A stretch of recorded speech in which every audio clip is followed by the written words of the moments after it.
I'm Lori Lambert, and I live in Montana. I am a tribal member here from the Nulhegan Abenaki. I was brought up in Massachusetts and born in Connecticut, but I left New England when I was 17 to go to college.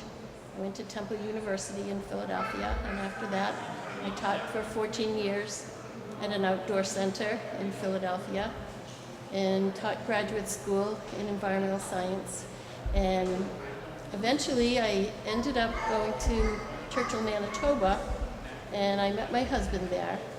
And he's from Montana, and that's how I got to Montana. So I teach at a tribal college in Montana, and I'm the department head for Native American Studies. I've been there for 22 years. The things that I teach, because you asked me before what I teach, and I teach Native American history, and we start out in New England because the tribes that I teach with, they don't know any of the history here. When we talk about the Deerfield Raid and Molly Ockett and all of those famous people from our history. And I teach research, indigenous research, and ethics, environmental ethics. Oh my gosh, there's so many.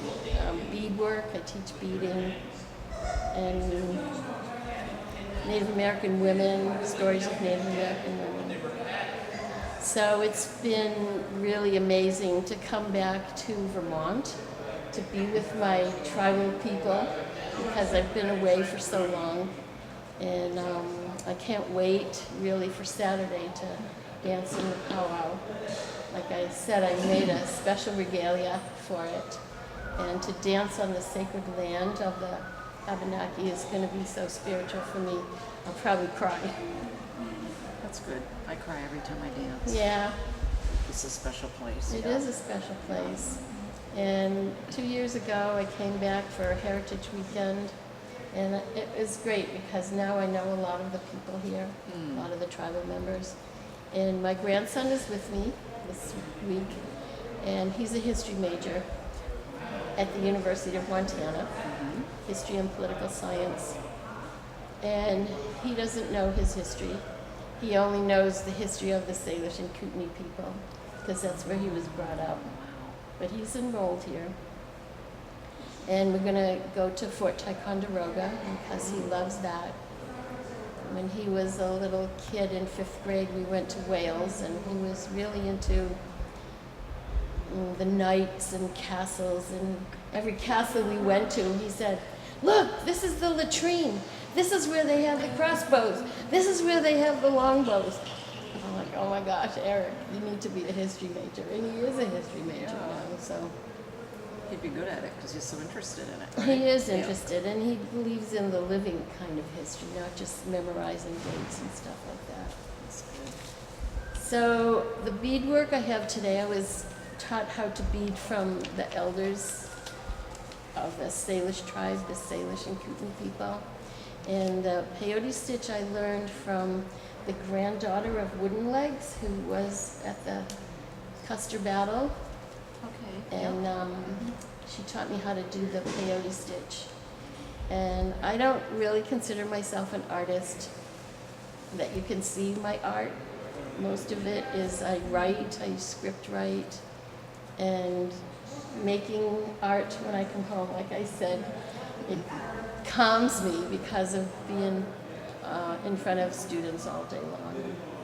I just come home and count beads and make designs and things like that. That's very relaxing. It is.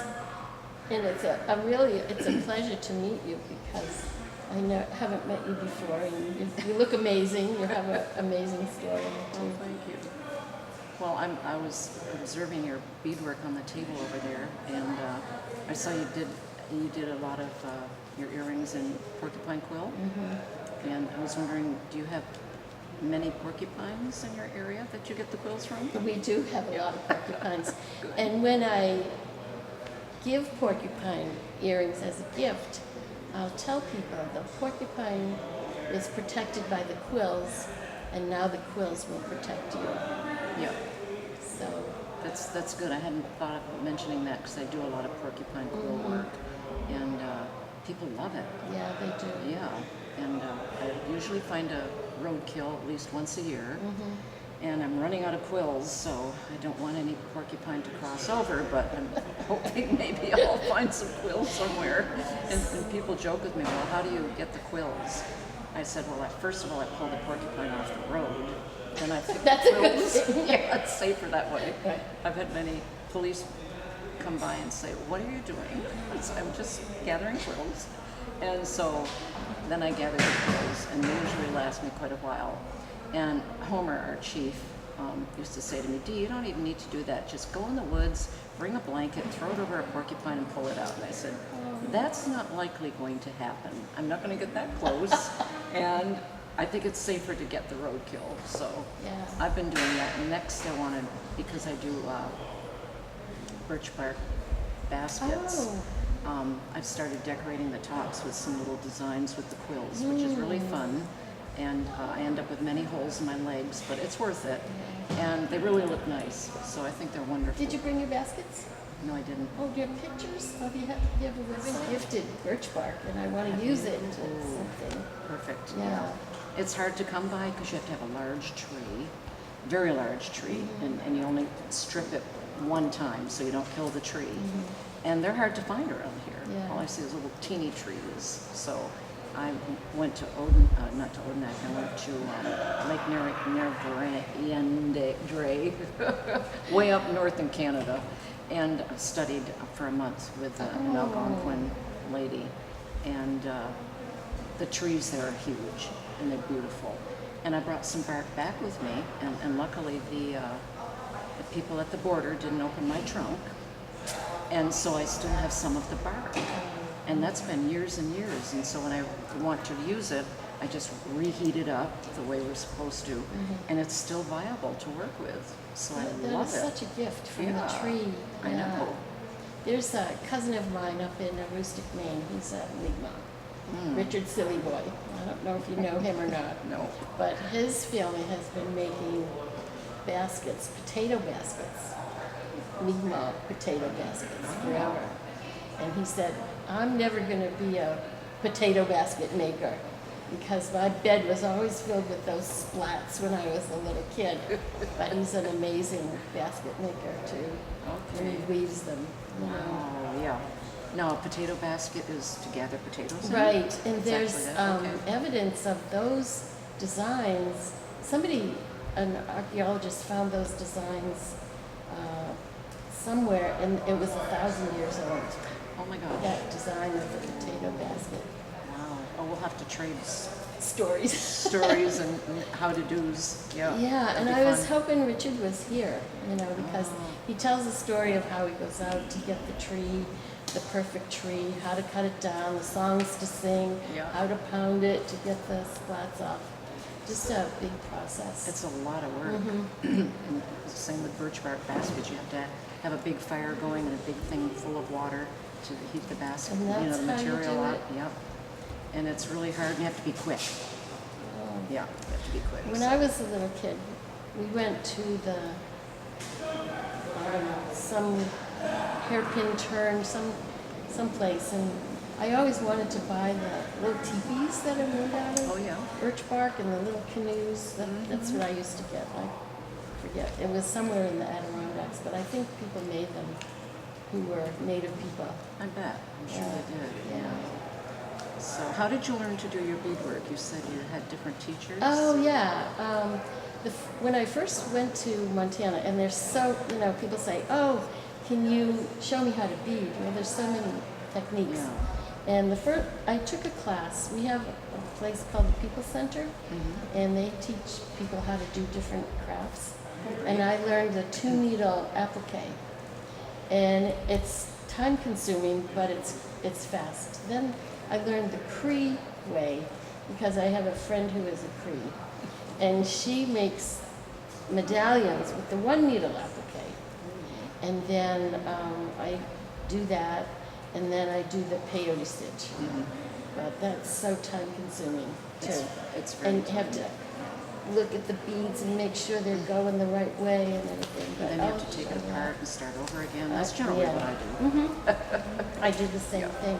But like I said, I don't really consider myself an artist. I think Jean Morningstar is an artist. She's just amazing with those boards that she makes.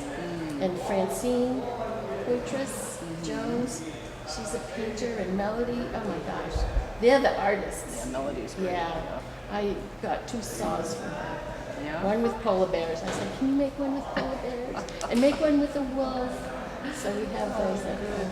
Yeah. Well, I would consider you an artist because I feel offended when people say, "Can I see your crafts?" I Oh, don't like sure. that word. Yeah. So I said, "Well, we're all artists when we do this work. You're an artist, no matter how minimal it is, or you know." And like you did Yeah. that.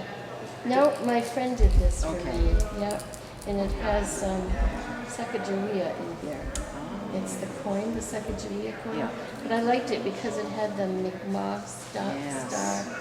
And my husband got it for me for Christmas, and she charges a lot of money for them. I bet. You know, over It's like- $100. It takes a while to make. Yeah. Yeah. No, I think your earrings and your art out there is beautiful. Yes, we- So, no, it's true. Yeah. I just don't, crafts is like you sit down and cut out paper dolls type of thing. That's how I look at Or it. crochet. Or crochet, yeah. Which is fine, Yeah. but I like the The I like the intensity. beadwork you've been doing. And the intensity of the design. Yeah. You have to be calm. You do. Yeah, and you can't do it, you can't do beadwork when it's raining out because the thread's The not. thread's not, and they get weird. You have to keep waxing them, right? Yeah. Right. And what takes the longest time is to thread the needle. Oh, yes, that's an art unto itself. I spent 20 minutes 2 nights ago trying to thread my needle because I was trying to finish my regalia.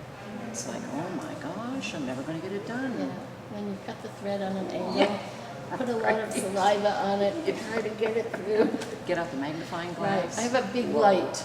Yeah. It's an arched light with a magnifying glass and a light in it. Yeah, so, those are the best. Yeah, I got one for my mom because she couldn't see, and now she can't see at all, so I have one. Oh, good. But I'm lucky because my daughter loves to do beadwork too. Awesome. And who is that one? Rhoda Bisa? Rhonda Bisa? She does those the couch style on the purses, the airport purses. Oh, okay. And I asked her for the directions, and she was able to email them to me. Oh, wonderful. And so I've started to do that couch style. I'm not sure I know what the couch I'll style show you. I have a is. little medallion that's couch Okay. style, and I know we'll get that picture on the B-roll. Well, I have a purse I've been working on. It's made of red leather, and I'm doing the design of flowers. That's our typical design. And my daughter looked at it the other night. She said, "Mom, are you making that?" And I said, "I'm trying, but it's hard to sit there and do all that beadwork unless you have time." Oh, yeah. So my purse has been half made for the last couple of years, and so I'm hoping I can get it done. Oh, I hope you have the inspiration to get it done. I know. But it should look nice once I get to working on it. We should bring a picture tomorrow so Yeah. you can see it. Okay. Yeah, I it'll be will. fun. Yeah. It'll be fun. I'll bring my basket and my purse. Coming from Montana, I couldn't bring a lot of big things. Yeah. But I wanted to bring a stand to show the necklaces. And I said to Frank, my husband, he's a great woodworker, can you make me a stand? Well, I thought it would take him like 20 minutes. It's all day Saturday that he's sanding and cutting and everything like that. So I appreciate his help there. Oh, good for him. That's nice. So, Well, I'm glad you're back here in Wabanaki land. yeah, so am I. Must feel good.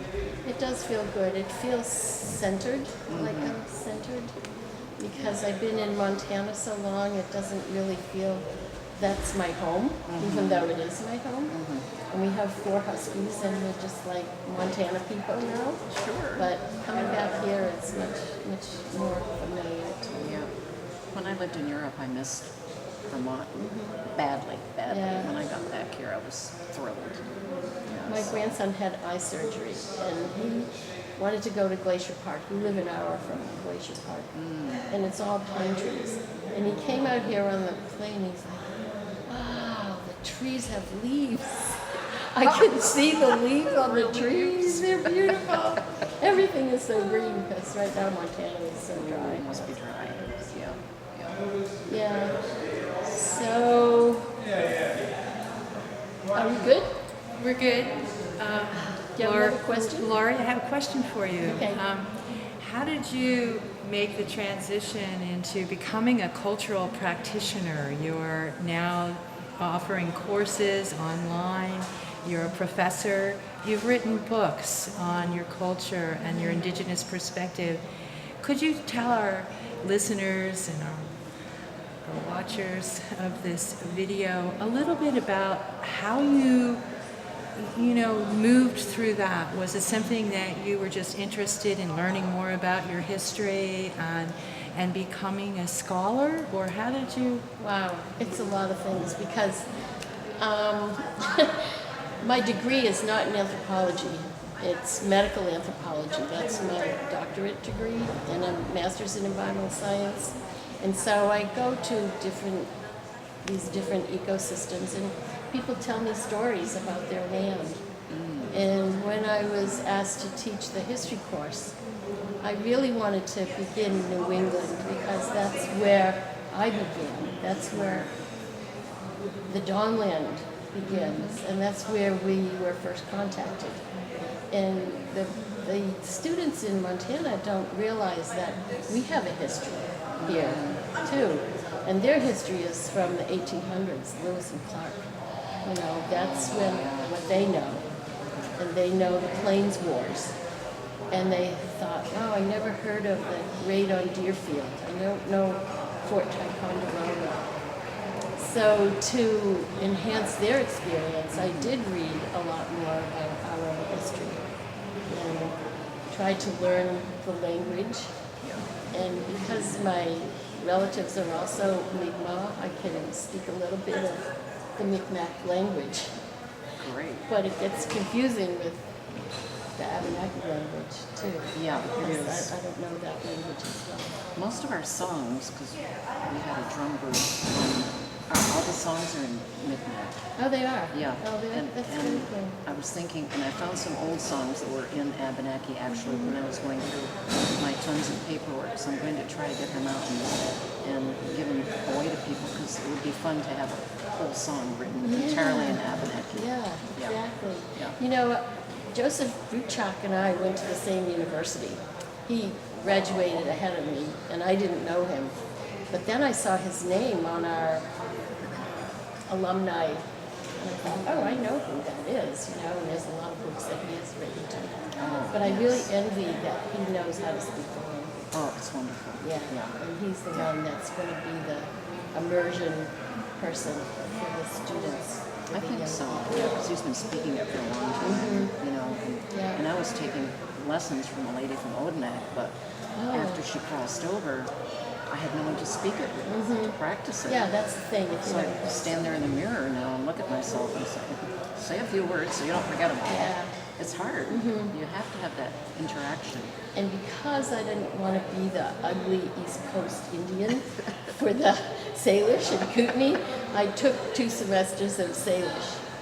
And, I can pick it up and I can hear it, and they talk it, they speak it. And my friend Vernon Finley, he's the tribal chair, he kept talking about patak. And I said, patak is potato, we have that. Panak, and cafe. And so it was a lot of fun. And the hardest word for me in Salish was Ashinslemutin. It means my chair. That's a big word. Yeah, Ashinslemutin, my chair. Good. It sounds like you have it down pat. Oh no, have a long one. Now, I have a question. You said you have how many different peoples in your college? 83. 83 different. Now, what is the language with them? Do you try to... It's in English. It's all in English? And what we try to do is, because we have to have cultural content in all of our courses. What I usually do is I say, well, this is the way we do it. Tell me about how you do it. Or what is your ceremony for that? What is this and what is that? So we have like Northern Cheyenne, we have Blackfeet, Cree, Salish, Kootenai, Kalispel, oh my gosh, Navajo. And they all speak their own language? A lot of them do, yeah. Awesome. And that's what's wonderful. really hard for them because when they have to take English courses, what we really need is a person who teaches English as a second language. Yes. And we don't have that. So they have a hard time with the grammar and everything. It must be kind of fun to mix so many different dialects. And It is. It's really fun. And you know, every tribe, just like us, has certain environmental problems that are happening. You know, they're all, the land is so sacred and it's being destroyed, and that's, you know, the heart of all of our cultures. that's for sure. Yeah. That's a major goal, I think, is to keep our language going and try to help the environment as much as we can. Which are two big-time, full-time jobs. We had a big Idle No More Yeah. celebration that I got everybody together, and people said, oh, it's like you're speaking to the choir, but it's not really, because we brought awareness to non-Indians, because there's a lot of non-Indians on the reservation too.